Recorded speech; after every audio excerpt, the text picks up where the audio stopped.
News फटाफट A7 reporter Surendra Indora. Congress मेरे 70 साल राज किया। कांग्रेस ने बेड़ा गर्क कर दिया। कांग्रेस ने क्या किया है और हमने 14 सालों में बहुत कुछ कर दिया।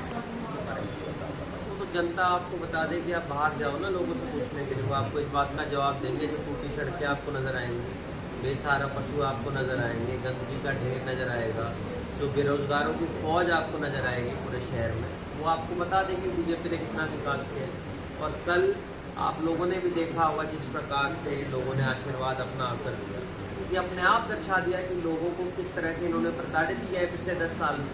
जब से ये सत्ता के अंदर आए हैं, इन्होंने बेरोजगारी, महंगाई, आज क्या हालात हैं शहर के, ये सबके सामने, किसी को बताने की जरूरत थोड़ी है। कल फरीदाबाद में हसीम गोयल का नामांकन कराने गए हैं सीएम साहब, नायब सिंह सैनी फरीदाबाद गाँव। फरीदाबाद नहीं, कि असीम गोयल तो लड़ते हैं अम्बाला से नहीं। हाँ सॉरी, अम्बाला से वहाँ गए हैं। उन्होंने कहा कि कांग्रेस ने हमेशा गरीबों का खून चूसा, उनको नुकसान पहुँचाया है ना। और हमने जो कुछ किया, पोर्टल वगैरह चला के, पोर्टल जो चलाया है गवर्नमेंट ने, पोर्टल से कितना मानते हैं पब्लिक उससे परेशान है या उससे खुश है इस बात से, ये सही है या गलत है पोर्टल की तरह? अगर बीजेपी वालों ने पोर्टल का नाम भी लिया ना वोट मांगते हुए, तो जनता उनका जवाब देगी किस प्रकार से उन्होंने परेशान किया। और उनको पोर्टल का नाम लेने की जरूरत भी नहीं है।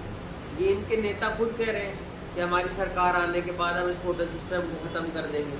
इनके जो खुद के नेता है जो टिकट मांग रहे थे, उन्होंने कहा इन्हीं मुख्यमंत्री को कि अगर आप लोगों ने फैमिली आईडी की समस्या को दूर नहीं किया तो लोग आपको वोट नहीं देंगे। और ये आज हालात हैं कि शहर में चले जाए तो लोग इनको इस बात का जवाब देंगे। ये आज क्या हालात शहर के, आज के वक्त के अंदर जो गरीब आदमी है, जो मध्यम वर्ग है, वो पूरे दिन कागज इकट्ठे करता रहता है, उसके पास समय ही नहीं है। कांग्रेस की गवर्नमेंट आने पर, इस बार की गवर्नमेंट है, हवा चल रही है, कांग्रेस की गवर्नमेंट आ रही है, कांग्रेस की गवर्नमेंट आने पर पोर्टल का कांग्रेस क्या करेगी? देखिए, कांग्रेस पार्टी लोगों को सुविधा देने का काम करेगी ताकि उनका काम आसान हो।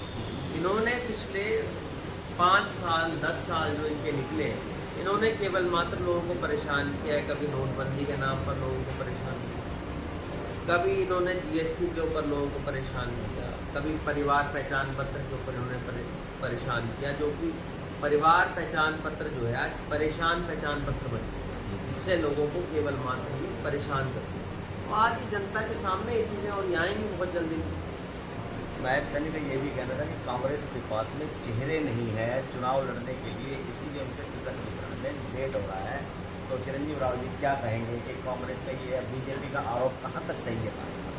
बीजेपी ने तो अपने सारे प्रत्याशी कर दिए, उन्होंने तो 90 के 90 दे दिए। उनसे पहले पूछना चाहिए कि आपके पास 90 प्रत्याशी नहीं है कि उन्होंने अभी तक 67 प्रत्याशी की घोषणा करी है। दूसरों पर आरोप लगाना बहुत आसान है। कांग्रेस पार्टी डेमोक्रेटिक पार्टी है, जिसके अंदर सबके साथ चर्चा होती है, कार्यकर्ताओं से भी चर्चा होती है, सबसे पूछकर टिकट का वितरण किया जाता है। हम किसी के ऊपर थोपते नहीं है। जैसे बीजेपी ने लक्ष्मण यादव को कोसली से रेवाड़ी के ऊपर थोप दिया, हम किसी के ऊपर थोपते नहीं है लोगों को। हम जो लोगों की आवाज़ आती है उसको हम बनाते हैं। अब बीजेपी ने लक्ष्मण यादव जी को यहाँ से प्रत्याशी बना दिया, जो यहाँ के प्रत्याशी ना होते हुए पिछली बार उन्होंने कोसली चुनाव लड़ा। जिस व्यक्ति को रेवाड़ी की समस्याओं के बारे में नहीं पता, रेवाड़ी की भौगोलिक स्थिति के बारे में नहीं पता, वो रेवाड़ी का क्या विकास कराएगा? वो ये कहते हैं कि रेवाड़ी में 45 साल से रह रहा हूँ, ये मेरी कर्म भूमि है। कर्म भूमि यहाँ की समस्या आप एक बात बताओ, कोसली को भूल गए 5 साल में? उनकी कर्म भूमि तो कोसली होनी चाहिए, उन्होंने चुनाव कोसली से लड़ा था। तो आज उनको कर्म भूमि रेवाड़ी लग रही है, और जिस कोसली की जनता ने उनको चुनकर भेजा था पिछली बार, उस कर्म भूमि को वो भूल गए। कर्म भूमि वहाँ होती है जहाँ आपने काम किया हो। तो आज वो उनको याद नहीं आ रही कोसली की जनता जिन्होंने उनको इतना आशीर्वाद दिया था, आज उनको रेवाड़ी याद आ गई है। आज रेवाड़ी से उनको अगर हारने के बाद वो किसी और विधानसभा में चले जाएंगे, उसको अपनी कर्म भूमि कह देंगे। कर्म भूमि वो होती है जहाँ आप अपना काम करते हो, परिश्रम करते हो।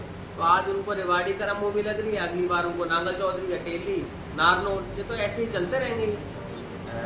कोसली से यहाँ आए, एक तरह से आपका कहना ये कि हेलीकॉप्टर नेता एक तरह से भाजपा पैराशूट से आए, हाँ, पैराशूट है, हेलीकॉप्टर वटावर से। लेकिन क्या जनता उनको स्वीकार आपकी नज़रों में ये करना चाहिए या कर रही है या नहीं कर रही? देखिए, मैं एक गांव में कल था, मुझे एक बहुत बुजुर्ग व्यक्ति ने, एक हमारे थे, उन्होंने एक बात कही, बोले हमारे गांव में अगर किसी पड़ोस का गांव का आकर सरपंची लड़ ले तो क्या हम उसको बढ़ने देंगे? अगर कोई और वार्ड से आकर हमारे एमसी का चुनाव लड़ना चाहेगा तो क्या हम उसको लड़ने देंगे, उसको हम जिता देंगे? तो वही बात यहाँ है कि एक बाहर का व्यक्ति आकर रेवाड़ी में राजनीति करे तो रेवाड़ी के क्या इनको एक व्यक्ति नहीं मिला, एक नौजवान इनको नहीं मिला, एक हमारा बुजुर्ग नहीं मिला रेवाड़ी का जो गांव से, शहर से, वार्ड से आकर चुनाव लड़ सके? तो मुझे लगता है रेवाड़ी भारी को कभी स्वीकार नहीं किया। एक और सवाल आपसे है कि रेवाड़ी में 2 और कैंडिडेट फिलहाल जो 11 तारीख को नॉमिनेशन करने वाले निर्दलीय थे, उन लोगों के चुनाव लड़ने से चिरंजीव राव को कितना फायदा हुआ है?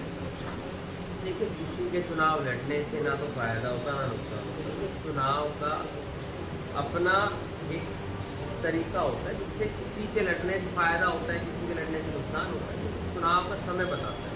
पर कल की जो भीड़ निकल कर आई है, कल के जो बुजुर्गों का आशीर्वाद, माताओं बहनों का आशीर्वाद, नौजवानों का, हमारे भाइयों का जो कल प्यार मिला, उसने दर्शा दिया रेवाड़ी का चुनाव एक तरफा है। आप लोग भी अगर देखिए, जिस दिन देखो टिकट मिली उस दिन कितना ज़बरदस्त रोड शो हुआ था। उसके बाद कल जो हमारा कार्यक्रम था वो तो हमारा एक छोटा सा नामांकन का कार्यक्रम था, उसको लोगों ने इतने बड़े हजूम की तरह करा कि दर्शा दिया कि कल 5 तारीख को एक औपचारिकता है, आने वाले समय में जो 8 तारीख को नतीजे आएंगे कांग्रेस पार्टी प्रचंड बहुमत जीतेगी। दल राव इंद्रजीत सिंह ने पत्रकारों को सवालों का जवाब देते हुए कहा था कि हुड्डा साहब तो चिरंजीव राव के नामांकन कराने में आ गए, वो तो उनके साथ आ गए, लेकिन कप्तान साहब उनके साथ कितने समय तक रहते हैं ये समय बताएगा। तो इस विषय में क्या देखिए,